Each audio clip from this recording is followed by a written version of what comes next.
Alright, let's take a trip back to November 11th, 2008. Call of Duty World at War had just launched, and with it, something totally unexpected. Nazi zombies. It wasn't just another game mode, it felt like we'd unlocked something the developers almost wanted to keep secret. But the second we got a taste, we couldn't stop. And honestly, I think I'm still hungry for more. And look, there have been plenty of Call of Duty zombie modes since then. Some have been amazing, some not so much. But World at War Nazi zombies, it's got this unique charm that makes it, in my opinion, the best zombies mode of all time. And today, I'm going to break down why this mode still holds up, even after all this time. Now, first up, let's talk about how simple it is. Very first map, Nacht der Untoten. It was just as bare bones as you can get. No pack-a-punch, no perks, no complicated Easter eggs. Just you, a few teammates, a single building, and a seemingly endless World of the Unknown. This simplicity is part of what makes it work so well. You weren't worrying about complex objectives, you were just trying to survive. And the atmosphere? Unmatched! The dark, gritty visuals, the sound of zombies banging on the windows, the flickering lights. It's creepy, and World at War's visuals had this grittiness to them, a raw, almost horror movie feel. There wasn't any glitz and glamour, it was just pure survival horror. And now, if you played any of the newer zombie modes, you know that the focus has shifted more towards quests, upgrades, and abilities. Don't get me wrong, those things can be fun, but at World at War, it was all about survival. No training zombies in big open areas, no fancy wonder weapons, just you and whatever gun you could grab off the wall. And let me tell you, it was hard. The maps were smaller, the zombies were relentless, and there weren't a ton of places to hide. Every game was intense, especially as you got to the higher rounds. It forced you to get better, to strategize with your friends, and to appreciate the small wins, like landing a headshot or boarding up a window. Alright, we can't talk about Nazi zombies, or any zombies, without mentioning the mystery box. This beautiful, frustrating box of wonders. World at War introduced this mechanic where, for just a few points, you could get a powerful weapon, or end up with a useless pistol. This box brought such a unique tension to the game. You'd hold your breath every time you opened it, hoping for that ray gun, only to get stuck with something awful.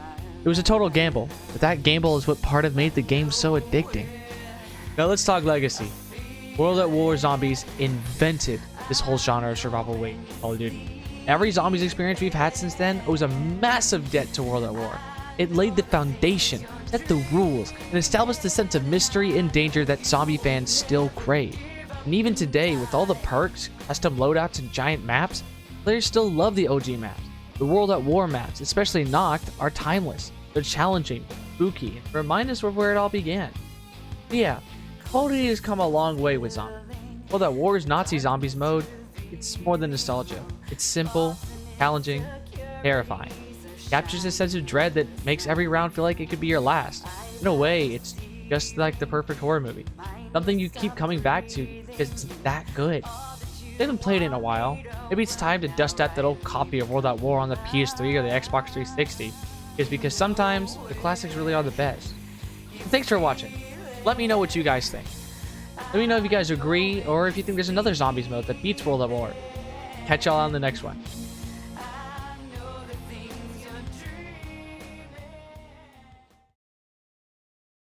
You know, looking back, it's almost crazy how much World at War set up for what zombies would become.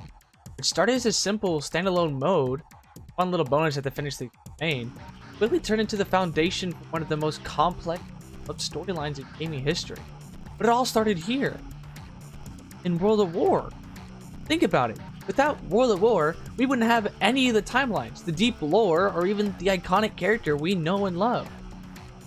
This game gave us our look into Group 935, a secretive organization experimenting with Element 115 to reanimate the dead.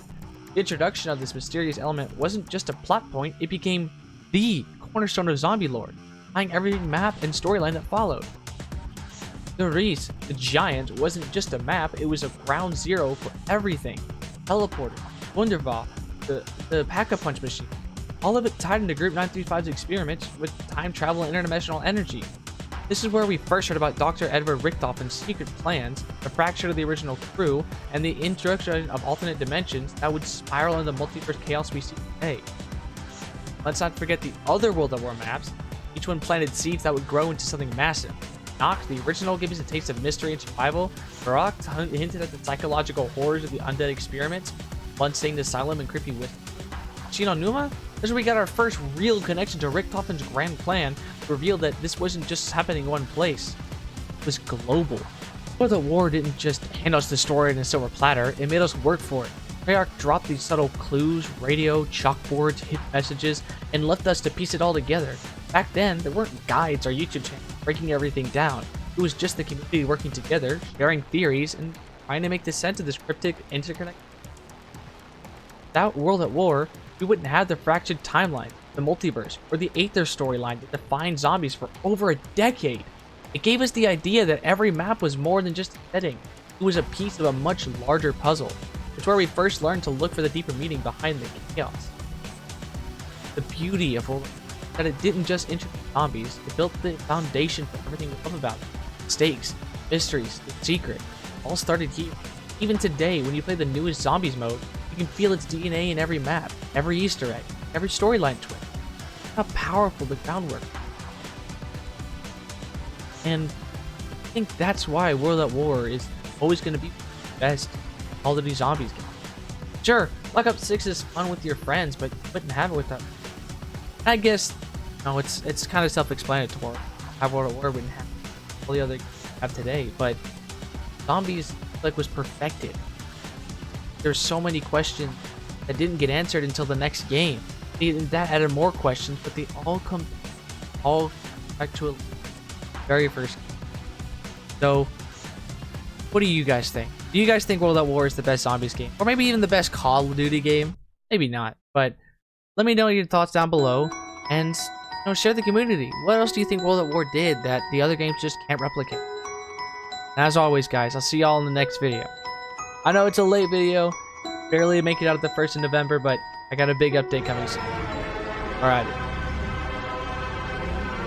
Don't you want to mog him? No, I want to edge him! I want Sentinel to shake his yacht and break his edge streak in the Goon Cave so everyone can see him for the false Sigma he is. I want him to edge and bust in darkness.